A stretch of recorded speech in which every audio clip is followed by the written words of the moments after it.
संकल्प में गोत्र की बहुत महत्वता होती है। जब हम संकल्प लेते हैं कि मैं, जो भी आपका नाम है, फला फला, इस गोत्र में उत्पन्न, यदि गोत्र पता है अपना तो बहुत अच्छा, अवश्य उसका नाम लेना चाहिए, क्योंकि वो गोत्र से आप चले आ रहे हैं, वो ऋषियों की संतान है।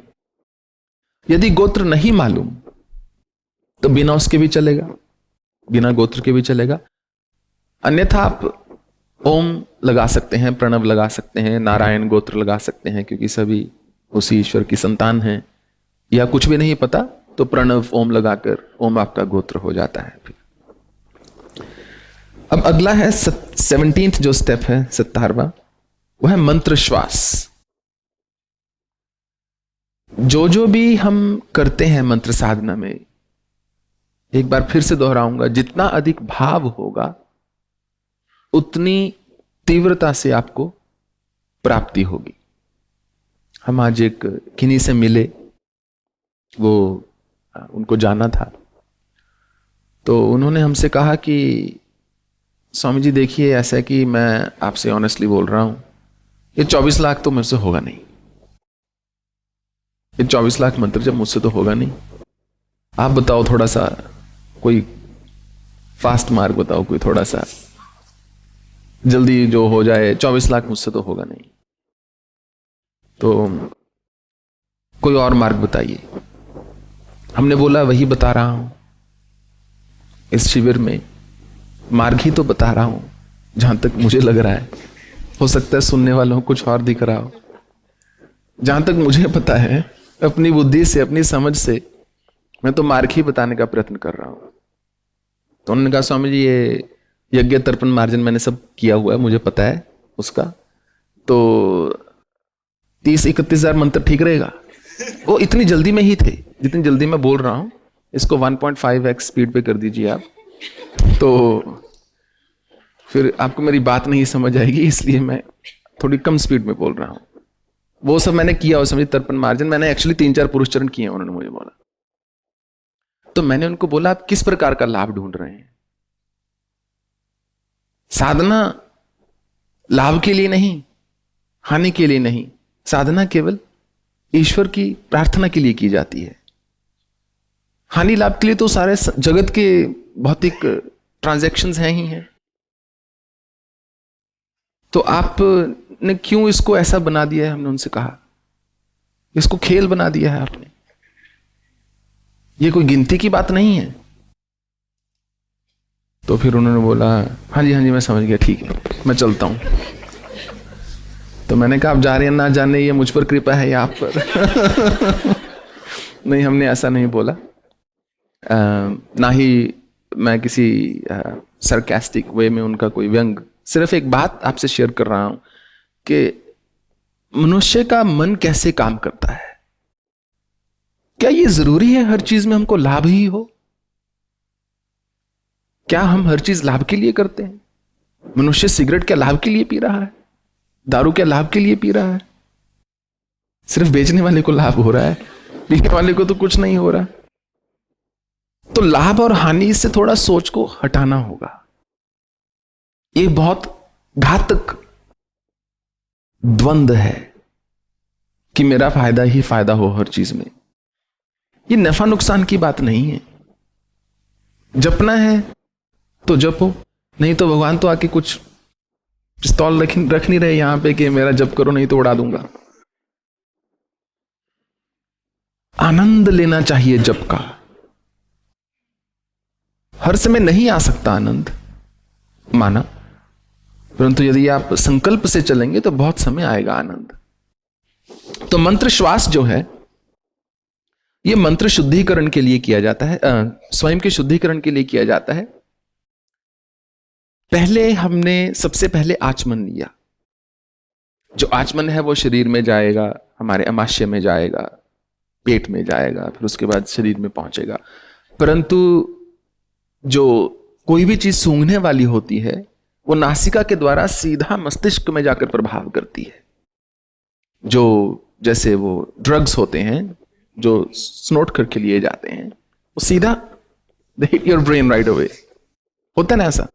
तो मंत्र श्वास इसीलिए लिया जाता है कि प्राणायाम के साथ हम मंत्र को जपेंगे ताकि मंत्र वहां पहुंच जाए जहां तक आचमन से अभी तक शायद ना पहुंचा हो।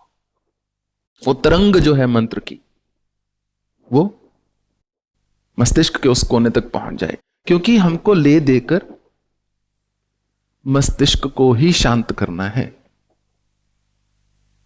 If your brain is resting, your mind is at peace. अगर मस्तिष्क जो है, दिमाग जो है मनुष्य का शांत है तो मन शांत है। इतना सा गणित है। जब सोते भी हैं क्या है, थोड़ा देर के लिए दिमाग से हम अनभिज्ञ हो जाते हैं, ना जाने ये क्या सोच रहा है हमें नहीं पता। बहुत जोर से सोचता है तो स्वप्न आ जाते हैं, फिर थोड़ा शांत हो जाता है तो मनुष्य सुषुप्त अवस्था में चला जाता है। तो जो प्राणायाम आपने ध्यान के हमारे पहले शिविर या यहां पर या कहीं से भी सीखा है, बस इतना ध्यान रखना है कि प्रश्वास श्वास निकालने से शुरू करना है हमेशा। एक्सेल किया पहले, फिर इनहेलेशन से मंत्र को उच्चारण किया, एक्सहेलेशन से फिर मंत्र को उच्चारण कर सकते हैं। उसके बाद आता है विनियोग, 18वां जो कदम है। विनियोग है, उसका अर्थ हमने लिखा है कि एप्लीकेशन। संकल्प तो प्रतिदिन लिया जाता है, संकल्प सिर्फ पहले दिन लिया जाता है, विनियोग प्रतिदिन किया जाता है कि मैं ये कर रहा हूं। इससे क्या है, स्मृति बनती है, माइंडफुलनेस बनती है कि मैं यहां क्यों बैठा हूं, जब मैं क्यों बैठा हूं। जिस दिन आप अपने संकल्प का आदर करना सीख गए ना, उस दिन से आपका मन आपके काबू में आना शुरू हो जाएगा। संकल्प चाहे छोटा सा हो, परंतु मनुष्य को इतनी इच्छा शक्ति होनी चाहिए कि उसको पूरा कर सके। नहीं तो लो मत। बहुत छोटा संकल्प ले लो, केवल आज का ले लो, जैसे अगले 4 घंटे में फला चीज नहीं करूंगा या फला चीज करूंगा। 4 से 5 घंटे कीजिए, 5 से 7 घंटे कीजिए, 7 घंटे से 7 दिन कीजिए। चलते चलते आप देखेंगे कि जीवन का वो ढंग ही बन जाता है। मैं तो अपना व्यक्तिगत अनुभव ही बता सकता हूं। जब जब मैं संकल्प शब्द का प्रयोग कर लूं, मेरा मन उसी समय चुप कर जाता है। अगर मुझे कुछ करना हो जो मैं नहीं करना चाहता, तो मैं एक ही शब्द का प्रयोग करता हूं। मैं ये संकल्प लेता हूं, इस साल ये नहीं करूंगा, अगले साल वो नहीं करूंगा, इत्यादि इत्यादि। 2002 या 3 में मैंने संकल्प लिया था कि मैं 40 दिन के लिए चाय छोड़ दूंगा। बहुत चाय पीता था मैं। वो दिन और आज का दिन मैंने चाय नहीं पी कभी।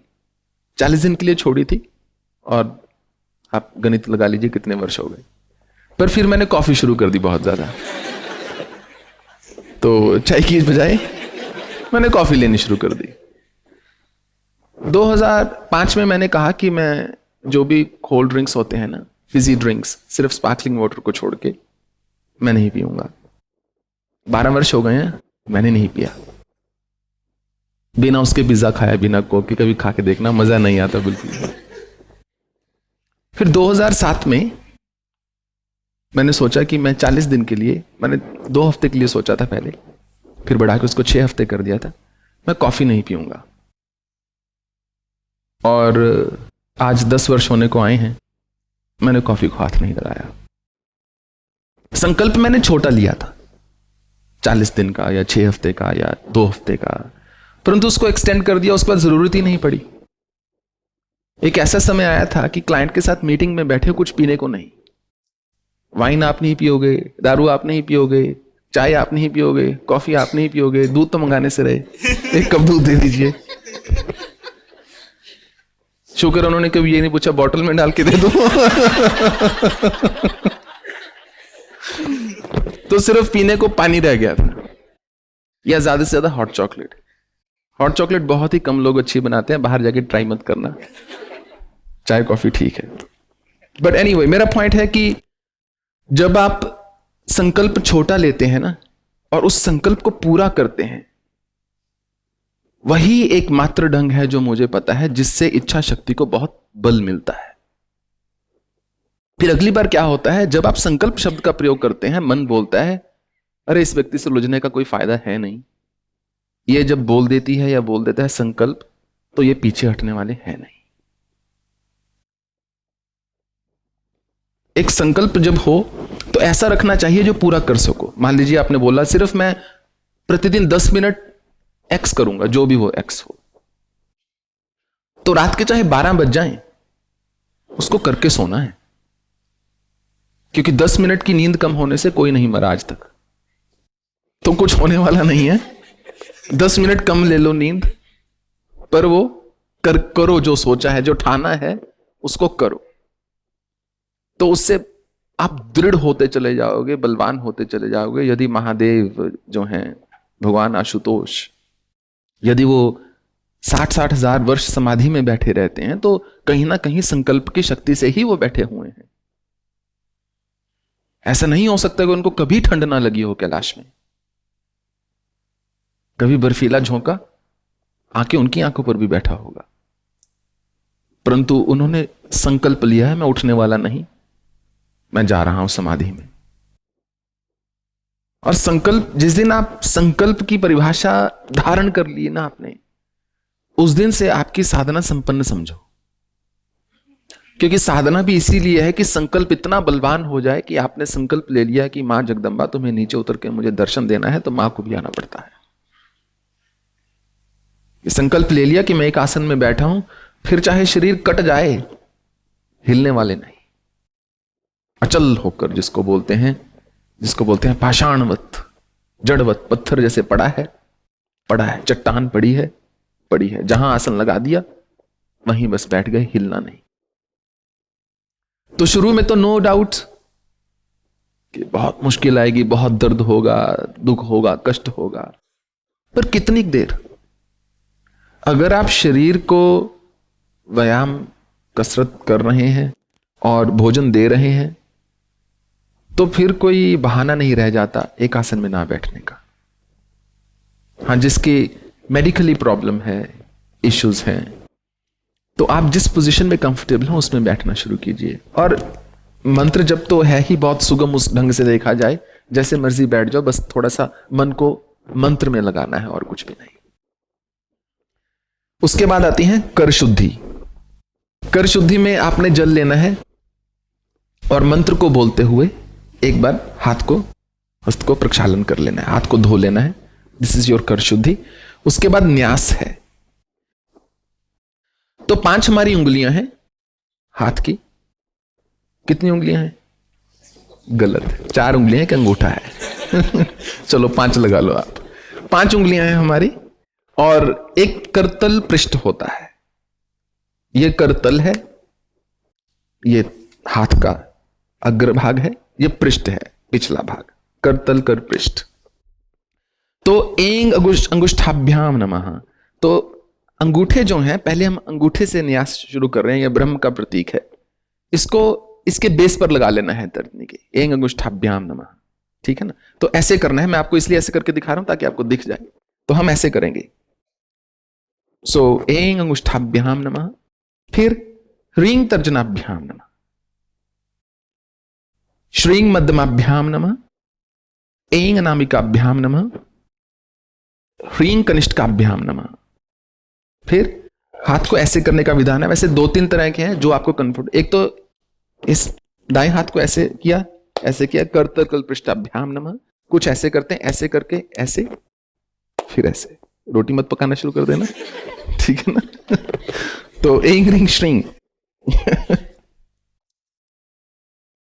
श्रीं कर्तकल पृष्ठाभ्याम नमः। स्वामी जी इसी बहाने से मुस्कुरा लेते हैं कि नहीं? इतना जीवन में स्ट्रेस है सबके। अब अगली बार पूजा बैठेंगे जब, कभी ना कभी रोटी का प्रसंग आपको जरूर याद आएगा। तो हम तो भी रोटी के लिए इतना कुछ कर रहे हैं स्वामी जी, कि नहीं? पेट के लिए इतना कर रहे हैं, यत्न प्रयत्न। यही ना, उदर निमित्तम बहुकृत शोक, शंकराचार्य ने लिखा है। जटिलो मुंडी लुंचित केश काशायंबर बहुकृत वेश, पश्यनपी नासा पश्यति मूढ़ उदर निमित्तम बहुकृत शोक। कि चाहे कोई भी मनुष्य वस्त्र धारण कर ले, किसी प्रकार के जटाएं रख ले, या सर मुंड वाले, या जो भी है, परंतु अंत में भूख तो पेट की ही है सबकी। शोक जो है भूख को मिटाने का ही है सबका। तो श्रीं करतल पृष्ठाभ्याम नमः। उसके बाद जो, ठीक है, ऋष्यादि न्यास आप नहीं करना चाहते तो आप ना कीजिए। जो मूल न्यास बहुत आवश्यक है वो मैं आपको बता देता हूं। प्रणव न्यास भी, प्रणव न्यास कर लेना चाहिए। Page number 252।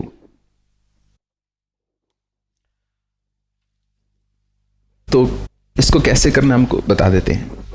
ओम ब्रह्म ऋषय नमः शीर्षे, ठीक है। ये जो उंगली है इसको नहीं स्पर्श करना, ठीक है। ब्रह्म ऋषय नमः शीर्षे, बस इसको कंफर्टेबली लूज से ओम ब्रह्म ऋषय नमः शीर्षे। गायत्री छंद से नमः मुखे, गायत्री छंद, ओम ब्रह्म ऋषय नमः शीर्षे, गायत्री छंद से नमः मुखे। क्योंकि मैंने मुंडन किया हुआ है, तो जब मैं उंगलियों से स्पर्श करता हूं तुरंत स्कैल्प पे जाके वो टच करता है, so I instant feel energy. I want to know those who have here, जब आप ऐसे स्पर्श करते हैं क्या आप किसी ऊर्जा की अनुभूति कर रहे हैं? नहीं, कुछ कर रहे हैं कुछ नहीं। चलो, जब जैसे जैसे आपकी साधना बढ़ेगी ना, उंगलियों से ऐसी ऊर्जा का प्रवाह होता है, आप आनंदित हो जाएंगे। मैं स्वयं को स्पर्श कर रहा हूं पर I feel bliss dripping as I'm touching it. So, Gayatri छंद से नमः मुखे, ओम परम देवताय नमः हृदय। तो इस उंगली को दूर रखना है, ऐसे बस थोड़ा सा हृदय लूज रखना है। विनियोगाय नमः सर्वांगे, अंजलिबद्ध हो जाना है इस समय। फिर अगला, ओम तत्सवितुर ब्रह्मणे अंगुष्ठाभ्याम नमः। अंगुष्ठ का जो था वो वाला लगाना है, अंगुष्ठाभ्याम नमः। ओम वरेण्यम विष्णवे तर्जनाभ्याम नमः। ओम भर्गो देवस्य रुद्राय मध्यमाभ्याम नमः। ओम धीमहि ईश्वराय नामिकाभ्याम नमः। ओम धियो यो नः सदा शिवाय कनिष्ठकाभ्याम नमः। ओम प्रचोदयात् सर्वात्मने करतल कृपृष्ठाभ्याम नमः। ठीक है, ये जो है न्यास एकदम, बस मैं यही कहूंगा बार बार कि भाव के साथ कीजिएगा। ओम तत्सवितुर ब्रह्मणे, वैसे तत्सवितु है क्योंकि आगे संधि नहीं है। ओम तत्सवितु ब्रह्मणे अंगुष्ठाभ्याम नमः। अर्थात जो तत्सवितुर, जो इसमें सबसे पहला जो शब्द आता है, उसके अधिष्ठाता जो है साक्षात ब्रह्म है।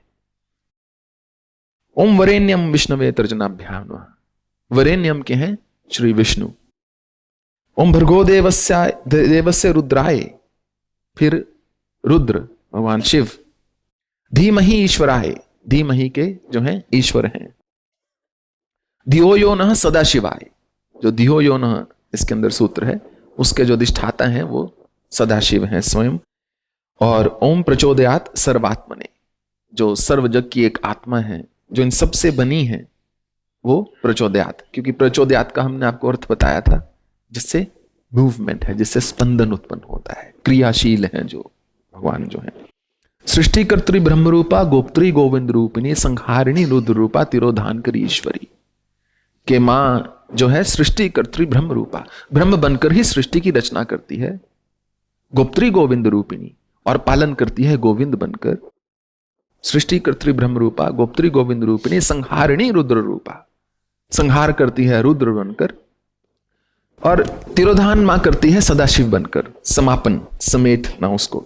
फिर अनुग्रह करती हैं ईश्वर बनकर, ईश्वर बनकर तिरोधान करती हैं और अनुग्रह करती हैं सदाशिव बनकर। ये मां के पंचकृत्य हैं, 5 कर्म जो हैं। तो जब तक ऊर्जा ना प्रवाह हो तब तक कुछ नहीं होता। एक बार किन्हीं डॉक्टर से हम बात कर रहे थे,